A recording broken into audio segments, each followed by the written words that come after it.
Gusto ko pong ipabatid sa ating mga nagbabayad ng buwis sa lungsod ng Maynila. Ngayong araw po na ito, kayong mga taxpayer ay naging bahagi ng pag-asa ng panibagong sets of babies to be sent to India.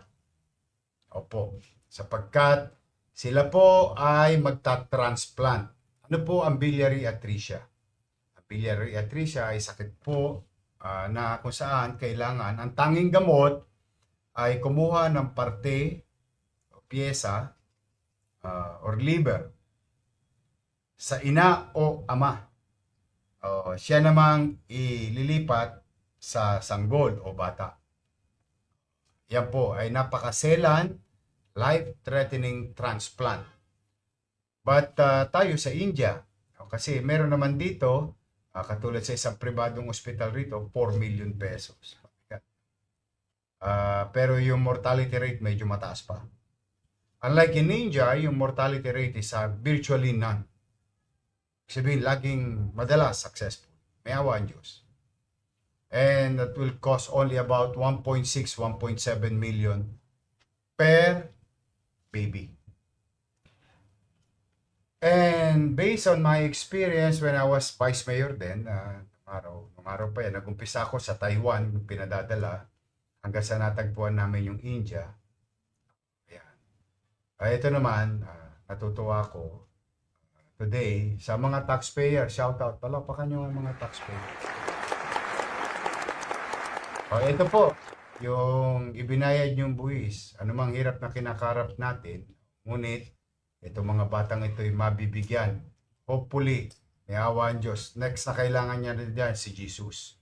Diyos na ang kailangan nila dyan. Sana ay maging successful itong kanilang operasyon. Kasi yung mga pinadala natin ng mga nakaraang linggo, buhay naman. Patadala sila sa Indraprastha Apollo Hospital at Max Healthcare. Lahat po yan ay mga ospital located in India. Kaya good luck po sa inyo. At saka nakakatuwa, alam mo Mocha, yung India ngayon, ginagawa nila pag medyo delikado na yung bata, basta inuuhan natin bilang pamalang lungsod.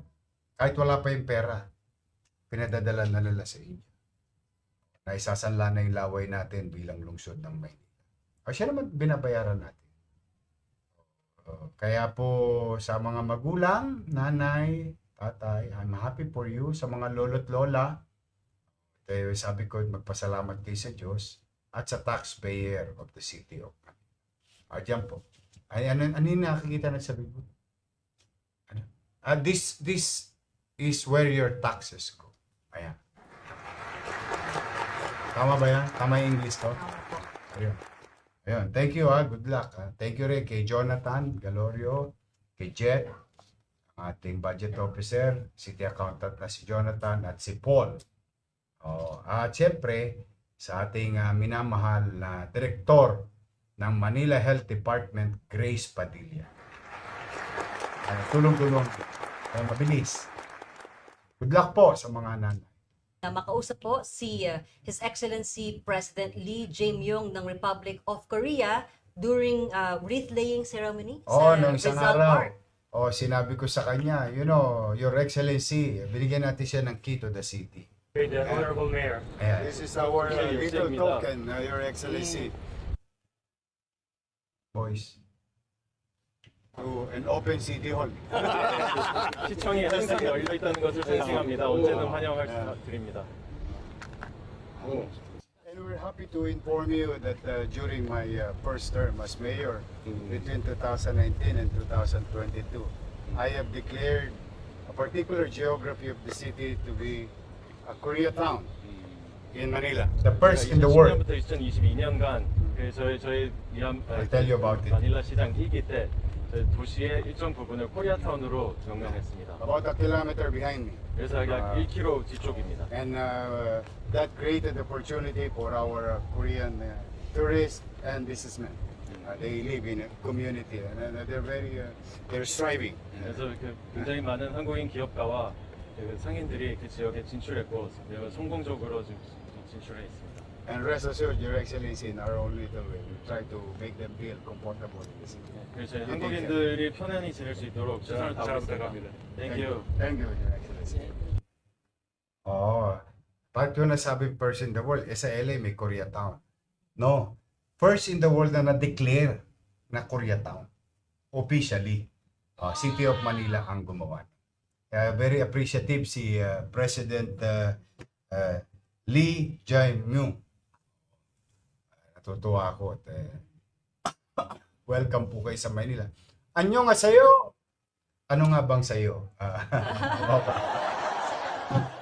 Anyo nga sa'yo? Saramhamida. Always welcome to Manila. And later on, we might appoint somebody also like si Tony C. Siya yung ating Manila Chinatown Development Council Head, no? Si Tony C. Doon sa para sa ating downtown sa Chinese community or Chinatown. Ngayon, meron naman tayong ginawa na Ermita, Malate area for economic development, si Felix Espiritu. Iniisip namin, magtatag din tayo ng isang division para talagang patuloy ang paglago ng paghahanap buhay at naghahanap buhay sa lungsod yung ating Korean community representative.